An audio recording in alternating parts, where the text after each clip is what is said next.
자, 이 사람이 어린아이일 때는 생각하는 것이나 또 판단하고 분별하는 것이 매우 미숙합니다. 생각이 단순하고 짧기 때문에 어떤 사건이나 사물을 이해하는 것이 정확하지를 못하죠. 그리고 이 아이들은 자기 세계만 봅니다.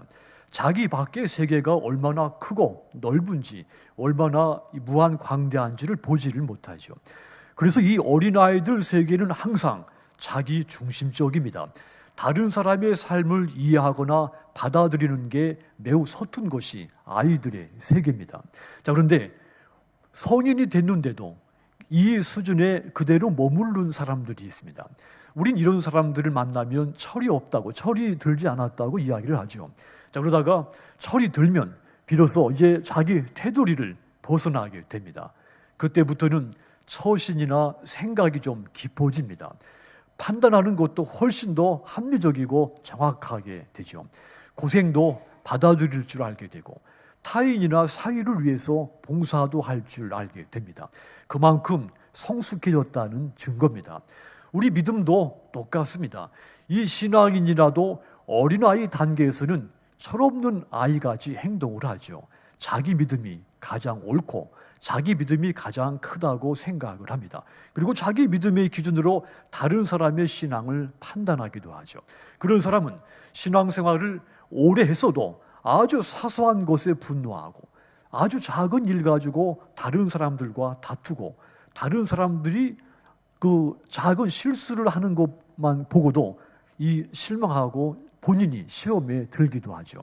그러다가 어느 순간에서 신앙이 성숙해지면 큰 변화가 그에게서 일어납니다.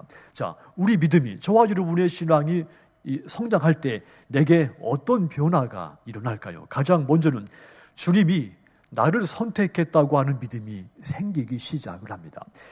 예수님이, 내가 예수님을 선택한 것이 아니라 예수님이 나를 선택했다는 믿음이 생깁니다. 아이들이 철이 들면 가장 먼저 변하는 것이 생각입니다. 신앙도 똑같습니다. 미숙했을 때는 내가 예수님을 선택했다고 생각을 하죠. 오히려 그 주님이 나를 선택한 것이 아니라 내가 그 많은 믿음의 믿음을 만들어낸 종교의 창시자들 가운데 내가 예수를 먼저 선택했다, 이런 생각에 머물러 있습니다. 여러분들도 다 그런 때가 있었습니다. 지금이야 여러분들의 신앙이 장성해져서 주님이 나를 선택해 주셨다고 고백을 하고 믿지만, 과거에는 다 저나 여러분이나 내가 예수를 선택해서 내가 크리스찬이 됐다고 생각을 했습니다. 믿음이 없는 사람들은 신앙을 도덕이나 윤리체계로 이해를 하죠. 신앙을 신념으로 여기는 겁니다. 이때 신앙의 주체는 항상 납니다. 자기 자신이죠. 내가 이렇게 했다. 내가 예수를 선택했다. 내가 예수를 찾았다. 내가 예수를 믿어주었다. 이런 생각을 품습니다. 그런데 믿음이 깊어지면 이 생각이 바뀌게 됩니다. 내가 예수님을 알게 된 것이 아니라 예수님이 먼저 나를 알고 부르셨다는 믿음이 생깁니다. 요한일서 5장 20절 보시면, 아는 것은 하나님의 아들이 이르러 우리에게 지각을 주사 우리로 참된 자를 알게 하신 것과 또한 우리가 참된 자 곧 그의 아들 예수 그리스도 안에 있는 것이니 그는 참 하나님이시며 영생이시다. 한마디로 이겁니다. 하나님의 아들이 오셔서 우리에게 깨달을 수 있는 능력을 주셨기 때문에 우리가 진리이신 하나님을 알게 되었다는 뜻입니다. 그러니까 내가 예수님을 안 것이 아니라 예수님이 먼저 나를 아시고 나를 깨닫게 하시고 나를 부르셨다는 뜻입니다. 내가 예수님을 선택한 것이 아닙니다. 예수님이 이미 창세전에 나를 먼저 아시고 선택하시고 구원해 주신 것입니다. 내가 예수님을 찾아간 것이 아닙니다. 예수님이 먼저 나에게 찾아오시고 지금의 내가 존재하게 만드신 겁니다. 오늘 본문 16절도 이 고백입니다. 너희가 나를 택한 것이 아니라 내가 너희를 택하여 세웠다 그랬습니다. 너희들이 사도가 된 것은 너희들이 스스로 사도의 사명자로 나선 것이 아니라 내가 너희들을 사도로 세웠기 때문에 너희가 지금 사도가 된 것이다, 이런 말씀입니다. 이때부터의 신앙의 주체는 나에서 주님으로 바뀌는 것입니다. 내가 이렇게 했다 이것이 아니라 주님께서 이렇게 하셨다 이렇게 바뀌기 시작합니다. 그렇다면 아직도 나를 중심으로 사시는 분이 계십니까? 내가 아직 초보 신앙에 머물러 있다고 하는 증거입니다. 믿음이 장성할수록 가장 먼저 달라지는 것은 나에서 예수로 그 주체가 바뀐다고 하는 점입니다. 하지만 주님께서 나를 선택해 주셨다. 내가 주님을 택한 줄 알았는데 주님이 나를 먼저 선택했다. 이 깊은 깨달음이 있다면 여러분의 신앙이 성숙해졌다고 하는 증거인 것입니다.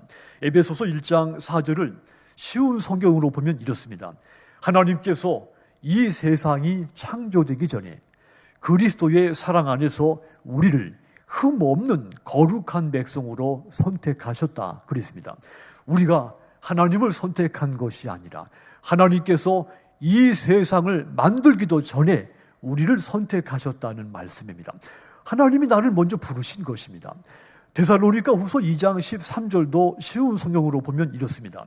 하나님께서는 이 세상 맨 처음부터 여러분이 구원받도록 선택해 놓으셨습니다. 그러므로 우리는 하나님께 늘 감사를 드려야 할 것입니다. 그렇게 되어 있습니다. 하나님이 이 세상을 처음 만들기 전부터 우리를 구원받도록 부르셨다는 뜻입니다.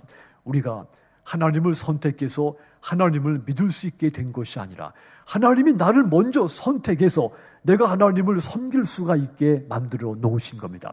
혹여 아직도 이 하나님의 부르시고 택하심을 고백하지 못하고 있습니다. 그렇다면 지금 이 순간에 나에게 지각을 주셔서 나로 참된 자를 알게 하신 주 예수 그리스도를 이 귀한 시간에 그분을 만나시고 그분께 감사와 영광을 돌리시기를 주님의 이름으로 부탁을 드립니다. 누구든지 믿음이 깊어지면 이런 믿음이 생기는 것입니다. 이 한 주간 동안에도 하나님이 창세전에 나를 선택해서 나로 하나님의 백성 되게 하신 그 하나님의 은혜를 감사하면서 이 성숙한 믿음으로 이 한 주간도 사시기를 주님의 이름으로 축원합니다. 또한 우리 믿음이 성숙하면 내게 어떤 변화가 일어나는가 하면 모든 것이 주님 뜻대로 하소서 이런 믿음이 생깁니다. 믿음이 없을 때는 누구든지 내 뜻대로 하소서 이런 기도를 하죠. 이렇게 해주시고 또 저렇게 해주십시오. 내 마음에 들게 내 목적에 맞게 해주십시오. 믿음이 없을 때는 누구든지 기도 내용이 이와 같습니다. 어린아이들이 자기 뜻 위주로 생각하고 말을 하죠. 모든 상황을 자기 뜻대로 해달라고 투정을 부리는 것이 아이들입니다. 미숙하다는 증거입니다. 그런데 그 아이가 크면 달라집니다. 부모의 마음을 헤아리게 되죠. 부모의 삶과 형편을 합리적으로 이해를 하게 됩니다. 그래서 그때부터는 이 아이들이 크면 그때부터는 자기 마음대로 해달라고 말하지 않고 형편에 맞게 해달라고 요구를 하게 됩니다. 신앙도 장성해지면 이 생각이 달라지는 것입니다. 의식이 바뀝니다. 하나님의 뜻이 무엇인지 생각하게 됩니다. 그리하여 주님 내 뜻대로 하지 마시고 주님 뜻대로 하십시오. 주님 말씀하십시오. 내가 듣겠습니다. 이렇게 태도가 달라집니다. 자기를 포기하기 시작을 하는 겁니다. 자, 그래서 이 종교개혁자 마르틴 루터가 늘 강조하기를 모든 기도가 끝날 때는 반드시 제 뜻대로 마옵시고 주님 뜻대로 하소서 이렇게 기도하고 기도를 끝내야 된다고 강조를 했습니다. 하지만 많은 사람들이 그러하지를 않죠. 제자들 가운데서도 그런 사람이 있었습니다. 예수님이 제자들을 향해 하나님의 나라를 선포할 때 제자들은 세상 나라를 생각을 했습니다.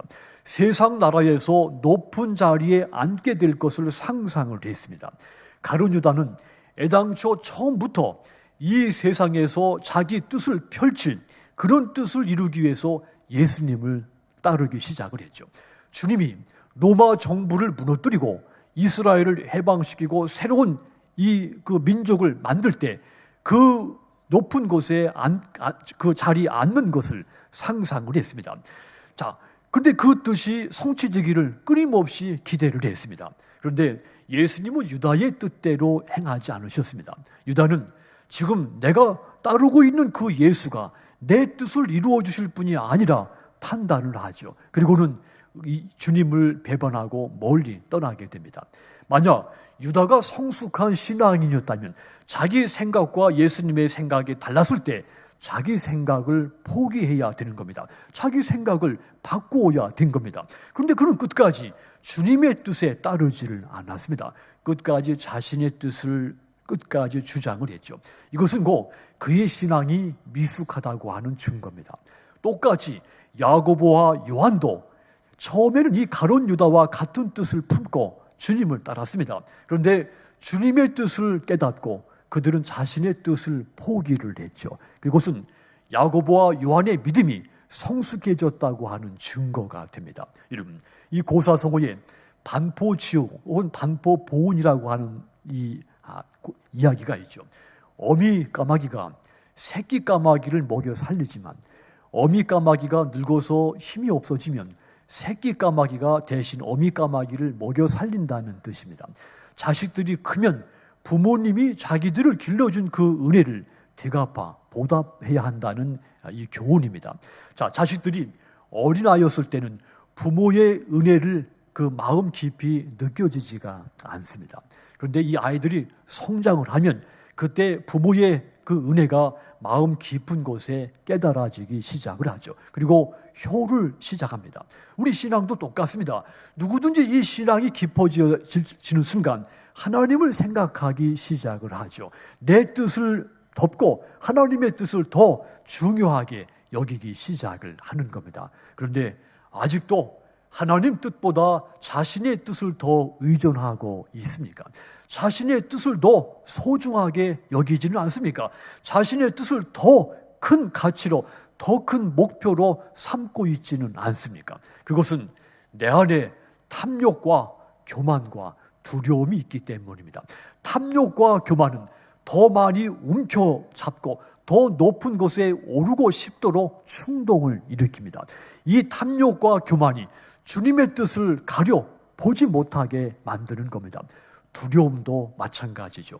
두려움은 핍박이나 고난이 내 앞에 찾아왔을 때 나로 움츠러들게 만듭니다. 이 두려움이 또한 주님의 뜻을 보지 못하도록 가로막는 겁니다. 하지만 우리 신앙이 성장하면, 내 믿음의 분량이 커지면 이 탐심과 교만, 이 모든 두려움들이 사라지게 되는 겁니다. 그리고 하나님 앞에 겸손해져서 내 뜻대로 마시고 주님 뜻대로 하소서, 이런 깊은 고백을 할 수 있게 만드는 겁니다. 자, 그렇다면 왜 우리 안에 이와 같이 탐욕과 교만, 두려움들이 생길까요? 내 신앙이 미숙하기 때문입니다. 아직도 내 안에 이런 요소들이 자리 잡고 있다면 내 믿음이 아직도 어린아이 같다고 하는 증거가 되는 겁니다. 믿음이 자라면 욕심이 사라집니다. 탐욕이 사라집니다. 겸손해지고 강하고 담대한 용기가 생겨서 모든 일에 주님의 뜻대로 하소서, 이런 고백을 할 수가 있게 됩니다. 누가복음 22장 42절 보시면, 아버지여, 만일 아버지의 뜻이거든 이 잔을 내게서 옮기시옵소서. 하지만 내 원대로 마시고 아버지의 원대로 되기를 원하나이다. 예수님께서 자신의 뜻대로 십자가를 지고 싶지만 하나님의 뜻대로 십자가를 지신다고 하는 고백입니다. 그래서 예수님이 믿음의 주이신 것입니다. 요한복음 5장 30절도 보시면, 나는 나의 뜻대로 하려 하지 않고 나를 보내신 이의 뜻대로 하려 함으로 내 심판은 의로우니라. 믿음의 주이신 예수님께서 자신의 뜻대로 행하려 하지 않고 자신을 보내시니 하나님의 뜻대로 행하려 한다는 말씀입니다. 누구든지 믿음의 분량이 커지면 이렇듯 자신의 뜻을 포기하게 되고 대신 하나님의 뜻, 주님의 뜻대로 행하기 시작을 하는 겁니다. 그러므로 사랑하는 여러분, 내 안에 탐욕과 교만, 두려움들을 떨쳐버리도록 하십시오. 오직 모든 일을 주님 뜻대로 하소서, 이 성숙한 믿음으로 이 한 주간도 살아가시기를 주님의 이름으로 부탁을 드리겠습니다. 또한 세 번째로, 우리 신앙이 성숙해지면 내 안에 어떤 변화가 일어나는가 하면 모든 것이 하나님의 은혜라고 하는 신앙이, 이런 믿음이 생깁니다. 사람이 철이 없을 때는 자기 자랑을 많이 하게 됩니다. 자기 과시가 강합니다. 내가 이렇게 했습니다. 내가 이렇게 해서 크게 뜻을 이루었습니다. 성공했습니다. 이런 말 하는 것을 좋아합니다. 그런데 철이 들면 자기를 내세우는 것을 부끄러워하기 시작을 하죠. 드러냈던 자기를 이제는 감추기 시작을 합니다. 신앙이 성숙해져도 이와 똑같습니다. 내가 이렇게 했다, 이것이 아니라 하나님의 은혜로 내가 이렇게 됐다, 이렇게 달라지기 시작을 하죠. 누가복음 12장에 보면 한 부자 농부 이야기가 있습니다. 자, 이 사람이 농사를 잘 지어서 많은 곡식을 소출하게 됐죠. 그때 그가 이렇게 말합니다. 누가복음 12장 17절 18절 보시면, 내가 이렇게 하리라. 내가 곡간을 헐고 내 모든 곡식을 그곳에 쌓아두리라. 내가 내 영혼에게 이르되, 내 영혼아 평안히 먹고 마시고 즐거워하자. 자, 이 짧은 이야기 속에 내가, 나, 이 단어가 6번 사용됩니다. 내가 농사를 잘 지었고, 내가 소출을 많이 거두었고, 내가 자수성가했고, 내 곡간에 내 곡식을 내 영혼에게, 내 영혼아 말끝마다 나를 힘줘 강조를 했죠. 자, 그러니까 이 이야기의 중심은 나가 되는 겁니다. 나입니다. 내가 이렇게 했다는 것이 이 이야기의 핵심입니다. 이런 모습은 이 농부가 미숙하다고 하는 증거인 겁니다. 이 농부의 신앙이 깊은 사람이었더라면 나, 이 자리에 하나님이라고 하는 단어를, 그분을 이름을 붙여야 됐죠. 하나님께서 이렇게 하리라. 하나님 앞에 쌓아두고 하나님이여 기뻐하십시오. 이렇게 말을 해야 되는 겁니다. 하지만 그는 끝까지 믿음이 크지를 못했습니다. 그리하여 마지막 순간까지 그가 구원받지를 못하고 멸망을 받습니다. 믿음이 자라면 우선 나가 없어집니다. 내가 한 것이 아닙니다. 나는 한 것이 아무것도 없습니다. 내 인생에 지나온 과거를 돌이켜보면 내가 한 것은 단 한 가지도 없고 모두 하나님의 은혜로 이루어졌습니다. 이런 깨달음이 생기는 겁니다. 고린도전서 15장 10절도 보시면, 나의 나된 것은 하나님의 은혜로 된 것이니 내게 주신 그의 은혜가 헛되이 아니하여 내가 모든 사도보다 더 많이 수고하였으나 내가 아니요 오직 나와 함께 하신 하나님의 은혜다. 믿음이 장성한 바울의 고백입니다. 나의 나된 것은 전적인 하나님의 은혜다. 그렇게 고백을 했죠. 그렇다면 여러분이 살아온 발자취를 가만히 돌아보십시오. 여러분들이 한 일이 많이 있습니까? 아닙니다. 아무것도 없습니다. 다만 여러분이 한 것 같지만 더 생각해 보면 여러분이 한 것은 아무것도 없고 모든 것이 하나님의 은혜로 이루어진 것뿐입니다. 여러분이 지금의 여러분이 된 것은 하나님의 은혜라고 하는 사실이 깨달아지십니까? 그런 여러분들은 믿음이 성숙해졌다고 하는 증거입니다. 더 힘써서 내가 나된 것은 하나님의 은혜인 것을 깨닫는 이 감사와 고백으로 이 한 주간도 살아가시기를 주님의 이름으로 권고를 드립니다. 고린도전서 3장 10절도 보시면, 내게 주신 하나님의 은혜 따라 내가 지혜로운 건축자와 같이 터를 닦아두매. 바울의 고백이죠. 내가 지혜로운 건축자와 같이 될 수 있었던 것, 그리하여 터를 닦아둘 수 있었던 것, 이것은 전적으로 내가 능력 있고 실력이 있어서가 아니라 전적인 하나님의 은혜에 의해서 이루어진 것이라고 고백한 것입니다. 똑같이 이 고린도전서 15장 10절은 더 구체적인 고백이죠. 내가 나된 것, 내게 주신 하나님의 은혜가 하나님의 은혜이며 그 은혜가 헛되지 않게 하기 위해서 내가 더 많은 사도들보다 수고한다.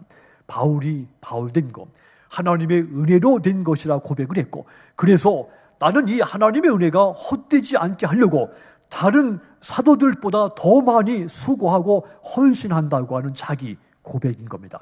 이 한 주간 성숙한 신앙인으로서 여러분 인생에서의 모든 일들이 다 하나님의 은혜인 것을 깨닫고 감사하며 사시기를 주님의 이름으로 부탁을 드리겠습니다.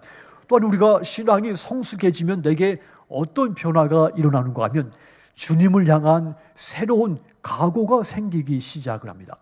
아이들이 크면서 무엇을 해야 되겠다 이런 결심을 많이 하게 되죠. 각오를 새롭게 합니다. 신앙도 깊어지면 예수님을 향한 새로운 각오들이 생기게 됩니다. 하지만 이 믿음이 아이 같을 때는 작은 일에 마음이 상하고 또 이 기분이 나쁘고 오해도 많이 하게 되죠. 또 이 믿음이 어린아이 같을 때는 아주 아까운, 자기가 가지고 있는 것에 대해서 아까운 생각을 많이 품습니다. 그래서 주님을 향한 새로운 각오가 생기지를 않습니다. 자, 그런데 믿음이 장성해지면 달라지죠. 각오가 생깁니다. 그때부터는 불이익이 있고 핍박이 있고 시련이 불어 닥쳐도 주님을 향한 각오가 오히려 더 강하게 생기게 됩니다. 신앙의 기쁨과 만족이 어디에서 얻을 수가 있습니까? 주님을 위해서 내가 수고하고 헌신하고 희생할 때 내 이 믿음의 기쁨과 만족이 내게 찾아오는 법입니다. 그래서 이 믿음이 큰 사람은 고생하고 박해받고 희생당하는 것을 두려워하지 않습니다. 오히려 이것을 기쁨으로 수용을 하죠. 스데반이 죽으면서도 천사의 얼굴처럼 기뻐하며 순교를 했습니다. 사도 바울이 예수님을 위해서 모든 것을 다 잃어버렸지만 반대로 기뻐하고 만족한다고 고백을 했습니다. 자, 이 스데반과 바울에게 주님을 향한 새로운 각오들이 섰기 때문입니다. 여러분들께서 예수님을 위한 각오를 새롭게 하셨습니까? 여러분의 신앙이 깊어졌다고 하는 증거입니다. 기뻐하십시오. 그리고 힘써 각오한 것을 감당하시기를 주님의 이름으로 부탁을 드립니다. 우리가 아무리 오랜 세월을 신앙인으로 살았다 할지라도 주님을 위한 각오가 생기지 않았다면 여전히 내 믿음은 아이 같은 수준에 머물러 있는 겁니다. 그러므로 주님을 위한 새로운 각오가 생겼다면 이를 기뻐하고 이를 위해서 더 헌신하시도록 주님의 이름으로 축원합니다. 시편 17편 3절 보시면 주께서 내 마음을 시험하시고 밤에 내게 오시어서 나를 감찰하셨으나 흠을 찾지 못하셨으니 내가 결심하고 입으로 범죄하지 아니하리다 그랬죠. 하나님 앞에서 시험을 받고 감찰을 받았지만 전혀 흠이 없었던 시인, 이 믿음이 큰 이 시인이 입으로 내가 다시는 입으로 죄를 짓지 않겠다고 새로운 결심을 한 것이죠. 새로운 각오가 생긴 것입니다. 사도행전 21장 13절도 보시면 바울이 대답하되 여러분 어찌하여 울어 내 마음을 상하게 합니까? 나는 주 예수의 이름을 위하여 결박당할 뿐 아니라 예루살렘에서 죽을 것도 각오하였다 그랬습니다. 바울의 믿음이 장성했을 때 그는 주 예수의 이름을 위해서 결박당하는 것뿐 아니라 주 예수를 위해서 이 복음을 위해서 죽을 것도 각오하게 되었다. 이런 고백을 한 겁니다. 누구든지 신앙이 분량이 커지면 주님을 향한 이렇듯 새로운 각오가 생기게 마련인 것입니다. 오늘 여러분들에게도 주님을 향한 새로운 경건한 각오가 생기고 그 각오를 날마다 실천하시는 여러분들이 다 되시기를 주님의 이름으로 축원합니다. 사랑하는 여러분, 믿음이 장성하면 많은 것이 내게서 달라진다고 했습니다. 주님이 나를 선택하셨다는 것이 깨달아지고 주님 뜻대로 하시고 모든 것이 하나님의 은혜인 것이 깨달아지고 그래서 그 주님을 향한 새롭고도 경건한 각오가 생긴다 그랬습니다. 여러분들에게 찾아온 이 새로운 변화들을 기뻐하시기를 바랍니다. 이 새로운 변화는 여러분들의 신앙이 믿음이 장성했다고 하는 증거이기 때문입니다. 이 성숙해진 신앙으로 금주 한 주간에도 매 순간순간 은혜와 기쁨과 승리가 넘치는 삶을 사시기를 주님의 이름으로 축원합니다. 기도하겠습니다.